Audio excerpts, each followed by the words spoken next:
So welcome everyone to this webinar for health professionals interested in moving to New Zealand. My name is Fabian Maisonneuve. I'm a licensed advisor at New Zealand Shores Immigration. We are an immigration consultancy with offices in New Zealand and South Africa, and a large team who successfully assisted over 13,000 migrants to make the move to New Zealand since 2009. Panelists today, we have my colleague, Charlotte Stockman, who is also a licensed advisor. Charlotte will provide some insights into the latest Immigration New Zealand updates. And more to the point, she will also discuss the visa pathways to New Zealand, including the green list residents, which is the golden pathway for health professionals. But first, Prudence Thompson, Director at Accent Health Recruitment, will kickstart the discussion. Prudence, what can you tell our guests about Accent and how your team can help them with the employment aspects of moving? Sure. Good morning, everyone, and hello from a bright and chilly morning here in Christchurch in New Zealand. I've been recruiting for 25 years. I'm an ex-registered nurse and love doing what I'm doing and helping you get a job. But it's not just about the job. We help you with the interview process, get registered, get your CV ready, reference checking, and help you go through the whole process from start to finish for New Zealand. So it's our job to get you a job, North or South Island, private or public. And being an ex-nurse, having worked in the UK, I have a little bit of insight into the challenges and the fun you've got ahead. Great. So talking about jobs, because that's what you guys do essentially, what is the post-pandemic situation like in New Zealand? What's hot and in demand in the health industry? Sure. So at the moment, pretty much every job within the medical fraternity is available, whether you're a GP, a nurse, a physio, a radiographer, a midwife, a OT, anaesthetic technician, any kind of medical job at the moment. We've got a lot more funding into roles in New Zealand, which is great. So there's a lot more work available. There's funding for flights and accommodation, which is pretty fabulous. And there's opportunities throughout New Zealand. Cool. And we've seen Immigration New Zealand, as far as visa processing is concerned, they have kind of sorted most of their post-COVID backlog. What's your experience of registration timeframes? All of the health professionals that we're talking at the moment need some kind of occupational registration with the relevant body in New Zealand. What's your experience of dealing with nursing council, medical council? So the registration process is actually really great at the moment. We've got the Nurses Council are changing their whole process to be a lot more smooth and a lot more streamlined and take less time. Physio registration, for example, only takes about 2 weeks from the UK, which is fabulous. The US slightly longer, but still within a month. Medical Council has now gone online, so all doctors and GPs that we're interviewing now, once you have a job offer for Medical Council, you get your registration pretty quickly. So all registration boards are more streamlined than they were. The physio board, for example, used to take about 6 months, and now it takes 2 weeks, which is great. So we're meeting the requests for employment through the registration process. Brilliant. Before I hand over to Charlotte to introduce herself and talk about visa, just a reminder that we have a Q&A functionality at the bottom of the screen, and we've got lovely Kristen and Hayley who can monitor the chat and ask and answer a lot of your questions. Charlotte, over to you, and I'll pop the presentation on the screen. I'm Charlotte from New Zealand Shores, one of 15 licensed advisors in our team here, and as Fabian mentioned, we have offices in both South Africa and New Zealand. So we're quite a large team with a lot of capacity to help all you wonderful healthcare workers with your move to New Zealand. Just so things make sense, I will talk about residency pathways first, and then I will skip back to the accredited employer work visa, just because you are all healthcare workers, so you are actually eligible to apply for that straight to residence, but more on that shortly. So if you want to skip into the next slide. Cool. So that's probably for Prudence to talk through, registration, job search strategies. How can you help? So we help you through the whole registration process. So if you haven't already got registration, email info@accent.com .net.nz, and one of my colleagues might pop that up in the chat or the Q&A. So if you email info@accent.net.nz, we'll send you the step-by-step process for registration, whether you're a nurse, doctor, physio, OT, midwife, ODP. So we communicate regularly with the registration boards, and we're really aware of what documents are needed when, and we can help expedite it as well, which is really good news. We know the CGFNS and EPIC can be challenging for the Nurses Council and Medical Council, but we take you through that process for registration, and you have to have registration to get a job and a visa and for work. Once you've done your whole registration, you get what's called the APC, the Annual Practicing Certificate, and that's like your license to practice.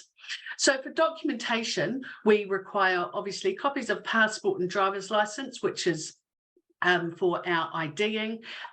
Passport needs, we are ideally 12 months on your passport, and we also need to get your CV, and we can send you a sample of a CV. So if you'd like a copy of your resume or your CV in a New Zealand format, we will send that to you as per your occupation. So again, email info@accent.net.nz, and one of us will pick up that email today or tomorrow and send you the CV sample. So if it's a midwife or a nurse or a doctor, we'll send you a sample which really showcases your skills. For example, can you cannulate? Can you extubate? Can you do arterial blood gas? Can you do calming and restraint? Can you do anything particular that we don't know about in your training or in your experience? It's really great for us to see that. So we take you through the job search, which is obviously free. We don't charge you anything, but we do work exclusively with you. So the job search process is, you say, I want to work, for example, as a nurse in theatres in a busy acute hospital in a medium-sized city. So we'll identify that for you and talk a little bit about the patient population, a little bit about the hospital and the specialities and what gets referred there. And so we'll go very carefully and find something that you really want to do, and then we take you through the interview. Now, the interview process can be a bit daunting, a bit like presenting a webinar, but the interview process, we do a practice interview with you, and we also make sure that you're prepared and understand what you're coming into and what sort of questions that might be asked. So we take you through the whole process. For interview, we're there with you step by step behind the computer screen, and then sometimes you'll get offered the job at the interview. Sometimes it takes 2 or 3 weeks if they've got other people. So as I said, we're a free service. We don't charge anything. We're particularly interested in any medical professional, UK, US, South Africa, Singapore, with great postgraduate experience who's looking to come to New Zealand. Thank you so much, Prudence. As most of you would have gathered by now, quite a fair bit of prep goes into relocating. So Accent can take care of the registration, anything required in terms of documentation towards becoming registered in New Zealand, and interview, CV process, how to successfully get a job. On the side, New Zealand Shores can assist with the documentation required for the visa process, and Charlotte will talk about the visa options available. So we'll start with residence, right? Yes, please. Awesome. So there are technically 2 pathways to residence. The skilled migrant category, which is moving to a 6-point system from October, 9th of October, I think. And then there's also the green list. And for all of you healthcare workers, you would be eligible under straight to residence of that green list occupations. So at the end of May, there are about 30 odd occupations for healthcare workers which were added to that straight to residency pathway. And as we've mentioned here, it's a fast track to residence. So it takes roughly about 6 to 8 weeks to process, which is roughly about the same time as a work visa. So if you are eligible for the straight to residency pathway, we do typically try and push people down this path simply because of the timings. It's quite quick. It will be cheaper overall because you're not having to apply for temporary visas like work or student visas prior to applying for residency. And there's a whole raft of benefits which come from entering New Zealand as a resident up front. You can purchase a home, you can enroll in KiwiSaver, which is our government-based retirement scheme. If you've got children who are over the age of 18, they can either work or study. They have no restrictions on what they can do. You've got full flexibility in terms of your employment. You're not tied to one employer, which is sometimes a bonus. Especially if you're like a doctor, you might want to work in the public and the private system, which having that resident visa would allow you to do so. So there's a whole range of benefits. But there are some cases where people may still choose to apply for what's called an accredited employer work visa. So I'll just get you to skip back. Cool. So the accredited employer work visa will now be granted for up to 5 years. There are a few steps involved with that. So your employer needs to be accredited. Your employer does need to also be accredited for the straight to residency, but they don't have to undertake a job check. So a job check is almost a way of Immigration New Zealand checking that there's no one available locally for the role. With the healthcare sector, that's obviously not an issue because they know that's the case, but it can still add, processing time if your employer hasn't undertaken that step. And then once you've got your accredited employer work visa, or you're applying for it, your family are also eligible for, your partner can get an open partnership work visa, which allows them to work in any role for any employer for as little or as many hours per week as they like. And your children who are under the age of 19 can get student visas. Children over the age of 19 have to enter New Zealand as visitors, which means they're basically sitting at home, hanging out, doing not much. Hence why if you've got children in that age bracket, we do try to push you through to the straight to residence if it's the best option. There may be some instances where the accredited employer work visa is a better option for you, and that may be you're only coming for a short period of time. I had a doctor recently who was simply coming for 12 months to work. They just wanted to give their children a taste of the New Zealand lifestyle, and then they wanted to return home. So obviously they applied under the accredited employer work visa and for family visas because their intention wasn't to remain long term. If you've got health or character concerns, sometimes it can be easier to apply for temporary visas like the accredited employer work visa because residence is assessed at a much higher threshold, which can mean that if you've got issues in that space, it can slow things down quite substantially. Or if you hold citizenship and you were born in a country which triggers what's called a national security check. So that's people born in parts of Africa and Asia. Those security checks, depending on which third-party immigration get to do them, can take several months. So in those instances, it's definitely faster to apply for the temporary visas, and then you can also still apply for the straight to residency, but it would just be processing in the background while you were already here working.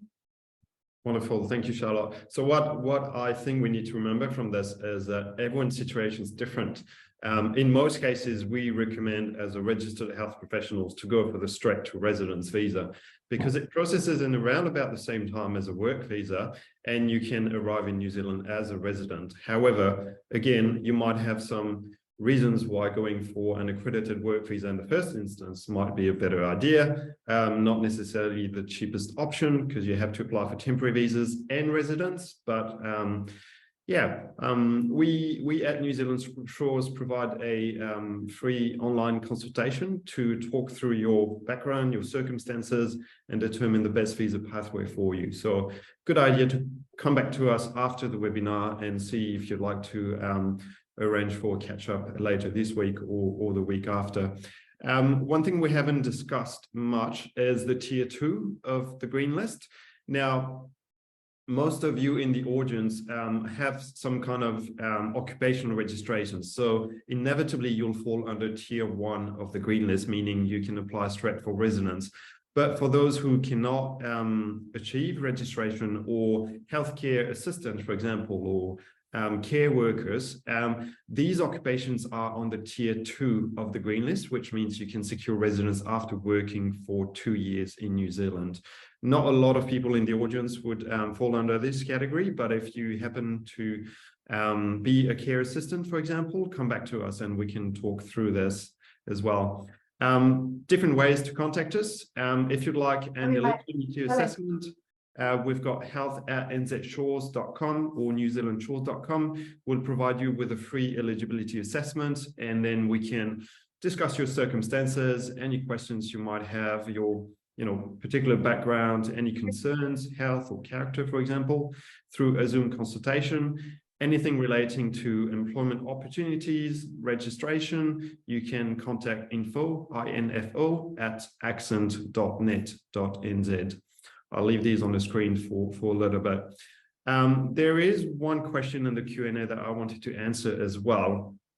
One thing we haven't talked about is the skilled migrant category. And the reason we haven't talked about it is because it's kind of become obsolete for registered health professionals. It is still going to be the main residence pathway for a lot of professionals.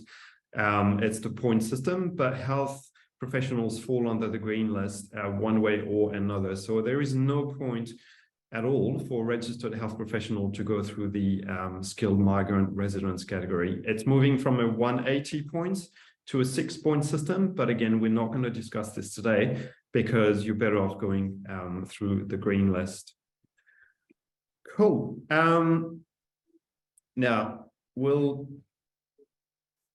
address some of the questions that we've got here. One key question we get a lot is, how much does that cost? So how much does it cost for Accent to assist a registered professional moving to New Zealand? So it's free. The hospitals contract a list of preferred suppliers like us. And as I said, we've been doing this for 25 years. So it's free. All we ask is that you share our business with your medical friends.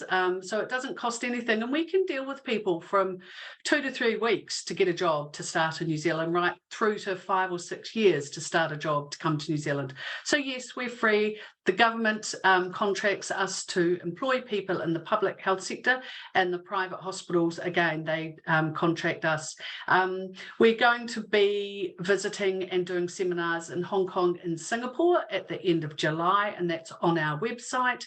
And also we'll be in Los Angeles in December, and that's on our website as well, or will be on our website. So yeah, we'll go through the process. Doesn't cost you anything. You're not committed to us. You're not contracted to us. And at any stage, if you think, hey, I'm going to win the lottery, or I'm going to have 10 more children or something and not work, you just let us know.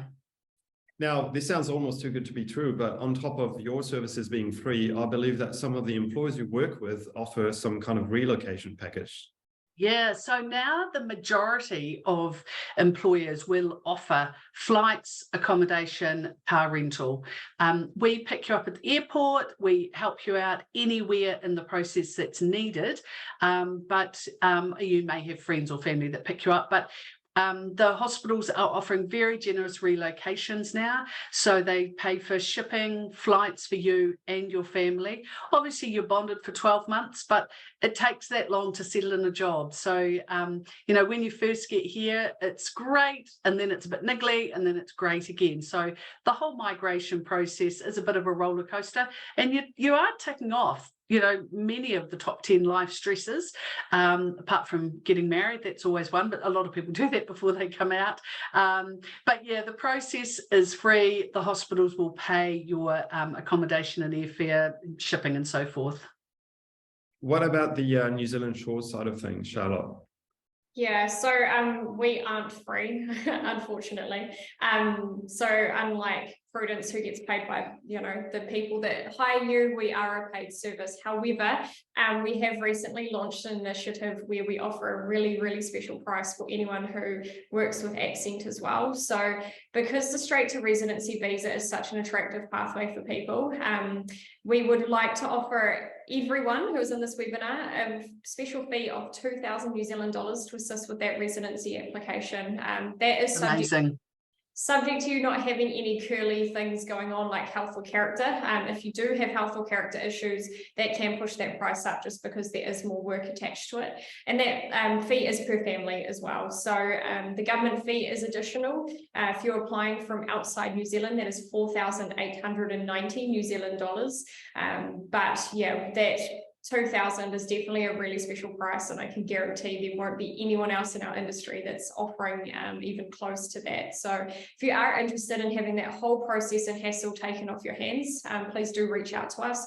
That health@newzealandshores.com email address comes straight to me. So if you've got any questions, or if you've got particular concerns perhaps in that health or character space, please do reach out and we can give you a closer quote depending on your unique situation. Wonderful. Thank you, Charlotte. And you were saying about 4 to 6 weeks processing time for straight to residence. Roughly, generally in that ballpark, unless people have some of those things I've mentioned previously, like national security checks or health or character issues. Cool. Now I'd like to go through quick fire questions. I've got a couple of pages of them that people asked at the registration process. Now, one big concern from certain families is I want to move to New Zealand, but I need to look after my parents. What might be the process to bring their parents over? How does that work, Charlotte? Yeah, parents are a bit of a niggly one, unfortunately. So there are a few options. There are 2 main pathways to residency. One is called the parent category, and that is where you sponsor your parents. So you need to demonstrate that either you alone or you and your partner have a certain income, and you have to be a resident for 3 years. So you have to hold a resident visa for 3 years before you can sponsor that parent. It's quite hard to advise on eligibility for that, just because the parent category is a bit of a political ping pong ball. It goes back and forth depending on who's in power and what policy looks like now. It could be completely different in 3 years' time. So we try not to get too involved in advising on that right now if you're not close to that 3-year mark of holding residency. Just because we don't want to tell you one thing, get your hopes up, and then in 3 years' time it suddenly isn't an option. The second pathway to residency is an investment-based pathway, which basically sees your parents having to have 1.5 million New Zealand dollars to be able to bring to New Zealand, plus a guaranteed income of 60,000 per year. So the threshold is quite high on that one, and it is quite hard to meet. Unfortunately, there are no easy pathways for parents. So yeah, I won't beat around the bush on that one. I don't want to give false hope where there isn't. So yeah, be prepared that if you do want your parents to come, it may be a long time before they actually get here. Thank you, Charlotte. Now I'd like to talk about the age factor. First, over to you, Prudence. Is age a factor in getting a job in New Zealand? Oh, look, I've recruited doctor up to the age of 71, nurses up to the age of 65. I'm now 53 and I'm a long time from retiring. But we look at the employer, we look at fitness and wellness, and if you're still a great nurse or doctor or medical professional, we'd love to welcome you to New Zealand. If you want to come out for 1 or 2 years, there's no age limit on work permits, and there are opportunities that if you've got the right skills and you may be just over 56, that we can look at an exemption, which is something that Charlotte might do. But we're certainly not ageist, and we'd love everyone's experience.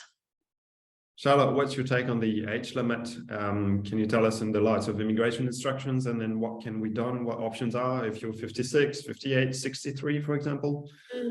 So technically the cutoff age for residency is up until the day you turn 56. So it's 55 inclusive. You literally could submit a residence application the day before your 56th birthday, and then it will continue to process after that date.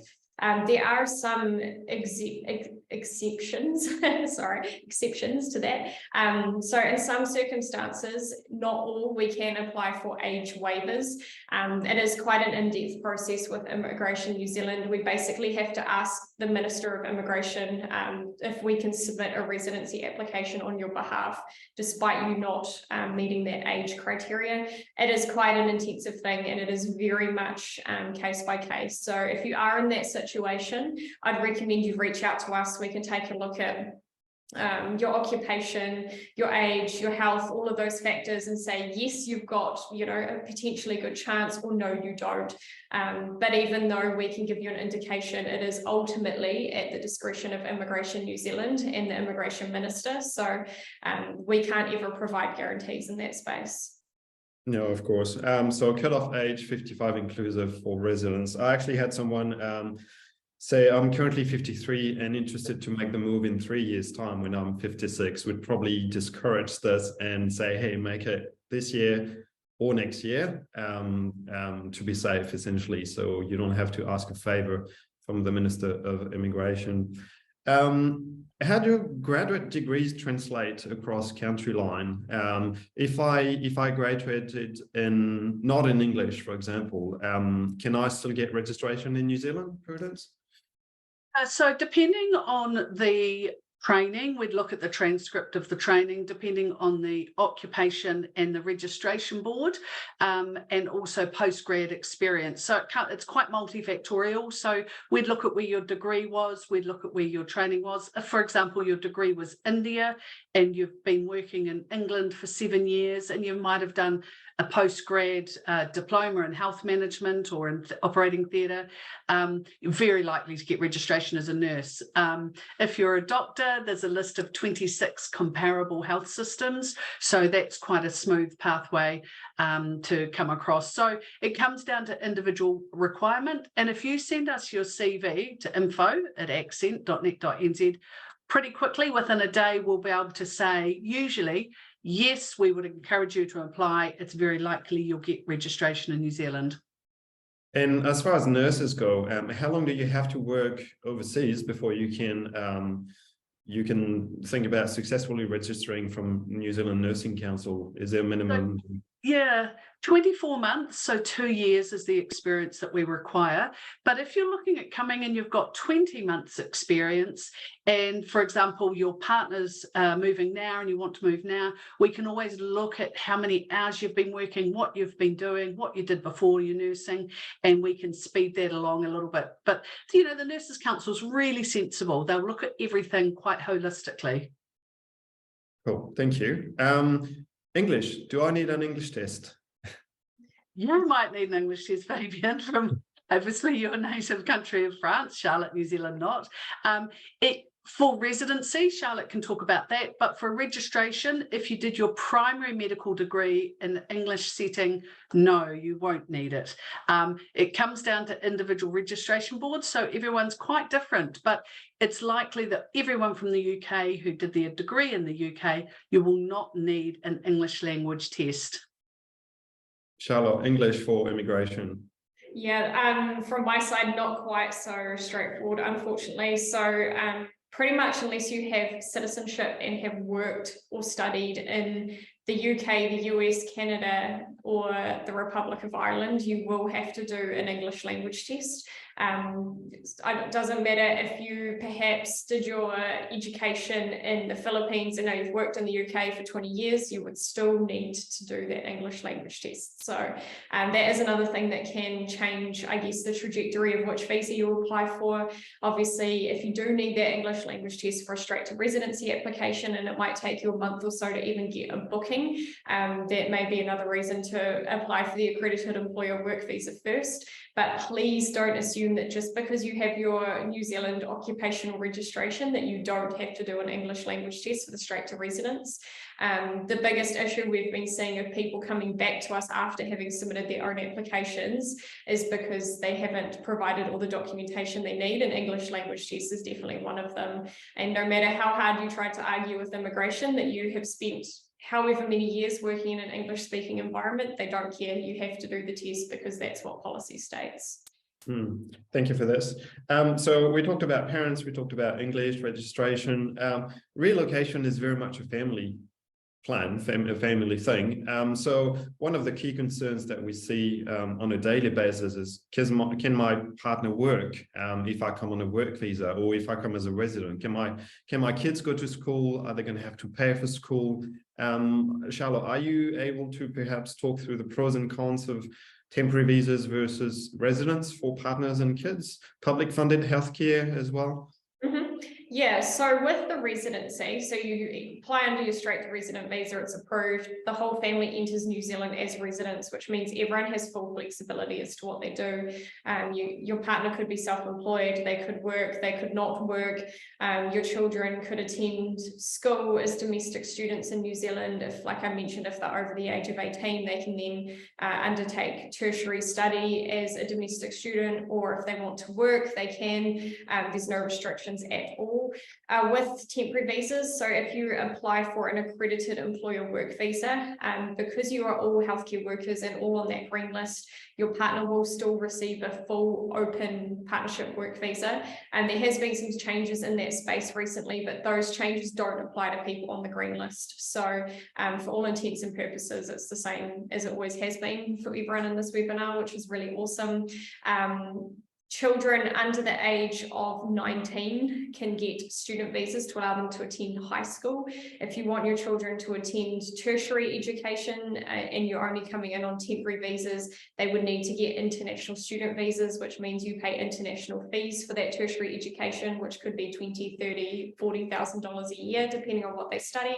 And if you don't have the money for them to study, they will just be sitting at home on a visitor visa, which means they can't work, they can't study, they're just kind of hanging out doing nothing. So that is just one thing to consider, especially with older kids, is that if you want them to come, that's great, they can be included in that residence application up until the day they turn 25. But if you're not wanting them to just sit at home and be couch potatoes, you do need to look at applying for residency as quickly as possible so they can be out either working or studying. Brilliant, thank you for clarifying that. A couple of people have jobs overseas that there may not be an equivalent for in New Zealand. So Prudence, have you got any experience recruiting physician associates? Or can I get a job in New Zealand as a nurse practitioner off the bat, for example? How does that work?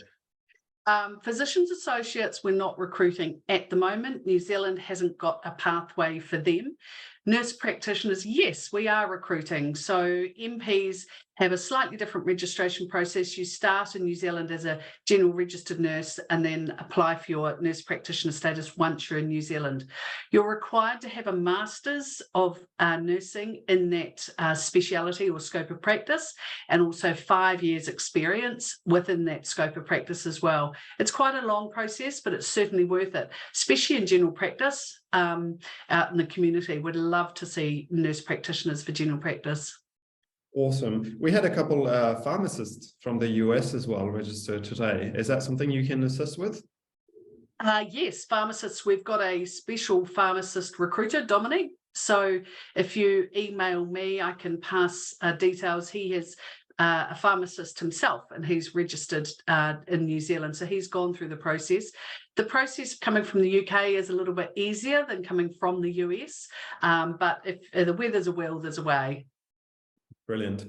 So when there's a will, there's a way. Let's say people have they might be falling slightly short of registration requirements, say nursing council, for example. What if we have someone with an associate nursing degree, but over a dozen years of experience? Is there a discretionary pathway with the council? Yes, there is. So if you've done an associate's nursing degree and you've done a whole lot of postgrad qualifications, in-service education, not necessarily higher level, but enough to demonstrate that you're continuing to build on your associates, then yes, there is a way. So best to send us your CV. We'll look at an opportunity for you. When you get to New Zealand, you may have to do a little bit of extra training, but not much more than a nurse who's newly graduated in New Zealand. So yes, to associate degrees. And I know as a fact, some people falling a bit short of nursing council registration get offered the opportunity to do a CAP course. How does that work exactly? Is that something that employers could fund as well, or is that completely on you as a candidate? So CAP nurses isn't something that we get heavily involved with, but we can certainly pass your details on to a nursing recruitment agency that is experienced with CAP. Brilliant. OTs with very limited experience, so fresh out of school, can you place them? How much experience is required realistically? we'd prefer 12 months post-grad experience, just really to consolidate your experience in the UK, perhaps, if that's where you did your training, get your experience. After 12 months, we'd be delighted to assist you. Okay, awesome. So we're going to move away from the specifics, and I'd like to talk about what it is to work in New Zealand as a health professional. So Prudence, you've been recruiting for a couple of decades, I think. You worked as a nurse, you worked overseas as well. How does the New Zealand work environment compare? Sure. So working in New Zealand, similar to working when I've worked in the UK and also the Middle East. The patients are the same, the equipment's quite similar, the drugs are quite similar, albeit with generic, a different trade name, but same generic names. The shift patterns are a little bit different in that we tend to do 8-hour shifts. I find that my experience and my feedback from people coming to New Zealand is it's very collegial and there's sort of a flat hierarchy. So you'll be having coffee with the doctors, you'll be having lunch with the nurse managers, and it's a pretty relaxed working environment. The patients are really, really respectful of the profession, which is great. And whilst you are, interesting that you've come from overseas and I've got an American nurse or a British or Scottish or Irish nurse. It is a real melting pot in New Zealand. We do rely heavily on an overseas workforce, and you're welcomed into New Zealand. There's a very, very good orientation and induction program from people coming from overseas. So you'll find that you get a really good induction. Sometimes it's a little bit too lengthy and people just want to work independently, but it's always tailored to where you're at. For example, if you need to retrain in doing IVs or your CPR or any particular wound dressing, something that you're not familiar with, they'll build that into the orientation. We find that in New Zealand, as a registered nurse, you're more hands-on, which I think is great. So less healthcare assistance and you're more hands-on with the patient, and what a great way to assess them and be with them. We find that there's less on call and the rota's a bit more relaxed for the doctors. And in general practice, working in New Zealand is fantastic because you have more patient time, more administration time, and it's a little bit more relaxed. There's still waiting lists. We've still got pressure on our workforce. There's still some days that are really super, super busy. But my feedback, and on the whole, is it's the people. So he tangata. It is the people that make the difference of working in New Zealand. One thing I know is that employers really look after their employees well in New Zealand. There's a really good work-life balance, which is one of the main reasons a lot of people make the move ultimately. Do you see that some of the people you place kind of move around New Zealand after they arrive, maybe after a year or so? Do you keep in touch with your candidates? Yeah, we absolutely do. We look after them really well. We'll check in day one, week one, month one, make sure that all's going well. And as I said, it is a bit of a roller coaster going through the residency and coming to a new country. We'll keep in touch with you. And if, for example, you want to do 1 year in the north and 1 year in the south, we can absolutely help with that and re-recruit you into another position. So, the North Island and South Island is a little bit different in its geography, its population and demographics, but it's a great experience doing a year in both. Dollars and cents, how much does a nurse or doctor or physio earn on average in New Zealand, and how does that compare with the cost of living? Yeah, well, the cost of living is going up around the world, but the good news is our salaries for nurses, you're looking at around, depending on experience, 90,000 New Zealand dollars, which is 45,000 UK pounds, and about 60,000 US dollars. I'll have to double check that. My time zones and currencies get challenged in this job. The doctors will earn over 250,000 as consultants, over 200 as a GP. So it depends on your experience and your employer, but of course you're given flights and accommodation. So it's pretty good to start in New Zealand. It is expensive making the move. If you're moving children, that's expensive. If you're moving pets, that's horrendously expensive, but worth it for your fur babies. But living here, I still believe there's so much that New Zealand can offer that is free. You don't pay to park at a local park. You don't pay to park at a beach car park. There's so many things that when I travel to the US and the UK, I'm shocked that I have to pay for. So a lot of what New Zealand offers is free, like the great outdoors. Brilliant. So I think that will conclude our session today. What's the next step for people wanting to get in touch or make the move? What do you tell people? Hey, okay, you're thinking about this seriously. Now here's the next step. Prudence? Just get a copy of a CV or a bit of a history. I know that I've spoken to a lot of people over the weekend, which was super awesome. Emails, finding out about people, and it's great to see those online this morning. So we just start with an email, a name, and a bit of a history. 2 years working as a midwife, or 3 years as a GP, and wanting to come to New Zealand. And then we start the process from there. We start with application forms, document collecting, and a private Zoom. So we'll have a one-on-one Zoom with you. So if you want to set up a time for a one-on-one Zoom over the next 3 or 4 weeks, we're taking bookings now. So just, as I said, email info@Accent. What about New Zealand Shores side of things, Charlotte? We're virtually the same. So for us to undertake our eligibility assessment, we pretty much need exactly what Accent do, copies of CVs or a brief history about your work experience and your qualifications, some information about how many people are in your family, do you have a partner and children traveling with you, and then do you have any health or character concerns as well. And then from there we can give you an accurate guide as to what our service will cost. And then if you're interested in using the process, we can get started. I would just like to mention we can start the process with you either before you've got your job offer or when you've got your job offer. If you do start the process with us before you've got your job offer, the benefit is that you will have all of that documentation ready so that when that job offer does come through, we can basically hit submit on those visas straight away. If you come to us once you've got the job offer, there may just be a little bit of a lag between getting the job and submitting the visas, just while we get all of your documentation in a row to get the applications underway. Brilliant. Thank you so much, Prudence and Charlotte, for your time today. This webinar was recorded, so if you've missed part of it, you will get a copy, and for those who could not attend as well, you'll get a copy.